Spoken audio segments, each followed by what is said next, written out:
আজকের এই আলোচনা সভার সভাপতি 7, 8, 9 সব মিলা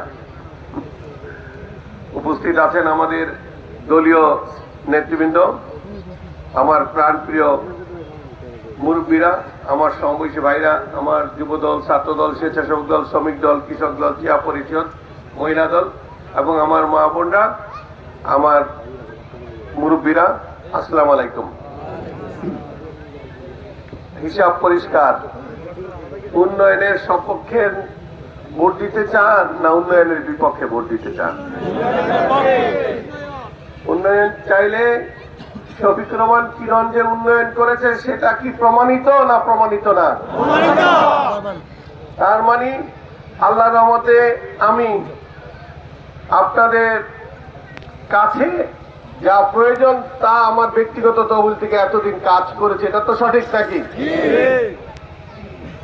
আমি নতুন করে আসি নাই, আমি গত 34 বছরে এই 34 বছর এখানে এসে এই এলাকার পিছিয়ে পড়া যতটুকু কাজগুলি আমি আল্লাহর রহমতে আমার সামর্থ্য অনুযায়ী করে গেছি, আলহামদুলিল্লাহ।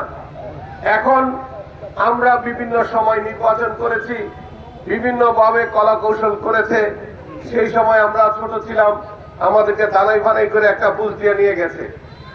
আজকে যতজন নির্বাচন করে, যতজন নির্বাচন করতেছে, সেই নির্বাচনের মধ্যে বয়সের দিকটা ছোট হইল, অভিজ্ঞতার দিক দিয়ে আমি এই শরীয়তপুর জেলার মধ্যে সবচেয়ে অভিজ্ঞ লোক যারা নির্বাচন করতেছে তার মধ্যে আমি একজন অভিজ্ঞ ক্যান্ডিডেট, আলহামদুলিল্লাহ। সাথে সাথে এবার নির্বাচন করতেছি, মনে হয় যে সিনিয়র নেতার মতোই আল্লাহর রহমতে নির্বাচনটা করতেছি। প্রত্যেকটা জায়গাতেই প্রতিপক্ষ যারা আছেন তারা এই পর্যন্ত আমাদের বিরুদ্ধে 400 অভিযোগ আসছে, 400 অভিযোগ। ইনসিডিয়া মাইপা হাঁটি, তারপর অভিযোগ দিয়ে 1 ইঞ্চি হাঁটলো বেশি কেন? কিছু করার নাই। প্রশাসনের কাছে তাদেরকে নালিশ পার্টি হিসাবে, নালিশ পার্টি বলে প্রশাসন, তাদেরকে বলে নালিশ পার্টি। কেন বলে? আরে ভাই, আপনি বক্তৃতা দিতেছেন, অনেক সময় আজান চলতেছে, আমরা আজানের সাওয়ার সাথে সাথে চেষ্টা করি বন্ধ করে দিতে।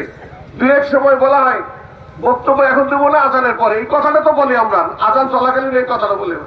এই কারণে অপরাধ মাঝে মধ্যে, এটা আল্লাহ মাফ করেন, যে এই কথাটা না বললে আপনারা তো শুনবেন না যে আমাদের মিটিং এর পরে আবার এই নামাজের পরে আবার বক্তব্য হবে।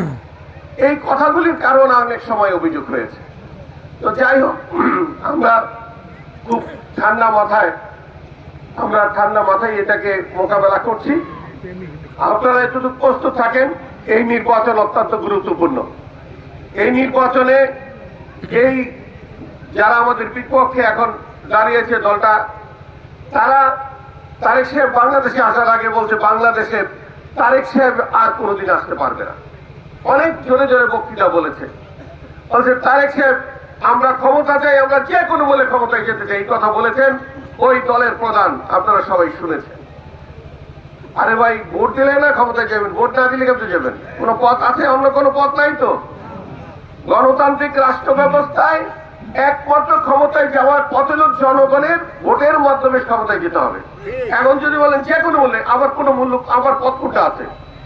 ওই পথ তারেক সাহেব 25 তারিখে আসার পরে ওনাদের স্বপ্নভঙ্গ হয়ে গেছে, যে ধানাই বনাই করে একটা ধোয়া উঠে পিছনের দরজা দিয়ে কোনোভাবে ক্ষমতায় যাওয়া যায় কিনা সেই চেষ্টা ওনারা করেছিলেন। নতুবা যে কোনো মূল্য কোথায়? ভোট, ভোট, ব্যালট, এর বিকল্প আর কিছু নাই। আপনারা ব্যালটের মাধ্যমে ভোট দিবেন, গণবে, যারা বেশি পাবে তারা সরকার ক্ষমতায় আসবে, এটি তো ব্যাখ্যা। যে কোনো মূল্য কোনটা?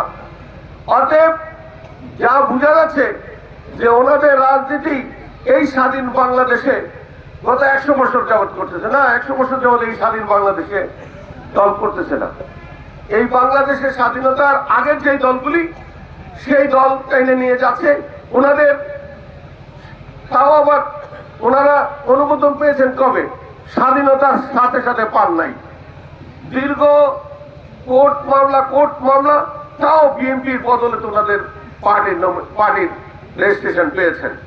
এরপর আগে সরকার আবার তাও ক্যান্সেল করে দিয়ে গেছে, বৈধতা দেন নাই। সবকিছু মিলিয়ে নিজের দিকে তাকায় কথা বলতে হয় যে আমরা কারা। এখনো যদি আমাদেরকে মানুষ দেখে, যারা এখনো মুক্তিযুদ্ধে এই মাটিতে বেঁচে আছেন, তারা এখনো আতঙ্কিত হয়ে যান। আপনারা যখন কথা বলবেন এই বাংলা, স্বাধীন বাংলার মাটিতে, আপনারা হিসাব করে কথা বলা উচিত। আপনাদের প্রমাণ করেন আপনারা এই দেশটাকে ভালোবাসেন, সেই প্রমাণ আপনারা আবার ব্যর্থ হয়েছেন। 20 ডিসেম্বরের আগে আপনাদের বক্তব্য, স্বাধীন বাংলাদেশের এই বক্তব্য আপনাদের চলে না। এই বাংলাদেশ, স্বাধীন বাংলাদেশ, মুক্তিযুদ্ধদের বাংলাদেশ, মুক্তিকামী বাংলাদেশের এই দেশটা তাদের, আপনাদের না। আপনারা যুগ যুগ ধরে এই দেশকে ভালোবাসেন, এটা প্রমাণ করেন। আপনারা সোল এজেন্সি নিয়েছেন, বলেছেন আপনাদেরকে ভোট দিলে জান্নাতে চলে যাবে। আমি 800-র উপরে আলেমের সাথে কথা বলেছি, জিজ্ঞেস করেছি হুজুর আমার ইসলামিক শিক্ষা অত নাই, একটু আমাকে আপনার মতামত দিন, কোন মার্কায় ভোট দিলে জান্নাতে যাওয়া যাবে কিনা। ওনারা বলেছেন নওজুবিল্লাহ, এটা যদি কেউ বিশ্বাস করে সে মুসলমান থেকে খারিজ হয়ে যাবে। কারণ তার ওয়াদা করে আবার তওবা করে আবার মুসলমান হইতে হবে। কেউ যদি এটা বলেন তাহলে এটা তার মন গড়া। কোন মার্কায় বুঝলে তাহলে এদেশের মসজিদ সারা বাংলাদেশ না, সারা বিশ্বে মসজিদ টদি সব বাদ দিয়া অপেক্ষায় থাকবে ওই মার্কা কবে আসবে, ওই মার্কায় ভোট দিলেই বাস জান্নাতে চলে যাবেন। এইটা হলো কি, ওনারা আমাদের দেশ গ্রামের মা বোনরা একটু নরম তরম, ওনাদের ভয়ভীতি দেখে যে আপনাদের জামাইরা সময় পায় না নামাজ পড়ার জন্য, মসজিদের সাথে যোগাযোগ নাই। আপনারা শুধু এই মার্কাটায় ভোট দিবেন, দেখবেন জান্নাত চলে যাবে। একেবারে বংশপুত্রের সহ দেবেন গিয়া। এরাও চিন্তা করছে বিভিন্ন সময় ঠান্ডা পানি টানি অজু টজু করে নামাজ পড়ার সুযোগ নেই, যদি একটা ভোট দিতে পারি জান্নাত তো কনফার্ম না। জান্নাতে তো সহজ না। আল্লাহ বলে দিয়েছেন জান্নাতে যাবেন, ব্যস্তের মূল চাবিকাঠি হলো নামাজ। আপনাকে নামাজ পড়তে হবে 5 ওয়াক্ত, আপনাকে সত্য কথা বলতে হবে, আপনাকে আরেকজনের জমিন আতাইল ফেলা যদি বিচার করে ঘুষ খান, জান্নাত কাছে দরজার কাছে যাইতে পারবেন না। আপনাকে সঠিক পথে চলতে হবে, আপনাকে আতাইল ঠেলাঠেলি করা যাবে না, বিচার করে ঘুষ খাওয়া যাবে না, ফরমাল দিয়া মাছ তরি তরকারি বিক্রি করা যাবে না।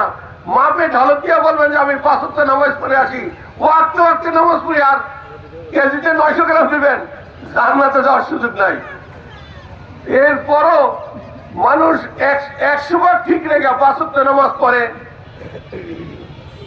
জাহান্নামের আগুনকে ভয় পায়, কবরকে ভয় পায়, মৃত্যুকে ভয় পায়, আল্লাহকে ভয় পায়, যাকাত ঠিক মতো দেয়, আতাইল ফেলে না, বিচার করে ঘুষ খায় না, বাদশা ওমরের মতো বিচার করে। এরপরও জান্নাতে যাবে কিনা সন্দেহ করে যে আল্লাহ আমাকে জান্নাতের ব্যবস্থা করে দেয়, আর এরাকে একটা মার্কায় ভোট দিলে জান্নাতে চলে যায়। কত বড় নিয়ামত আমাদের জন্য নিয়ে চলে আসে, তারা চিন্তা করেন। এগুলি বিশ্বাস করা যাবে না, এগুলি নাফরমানি কথা।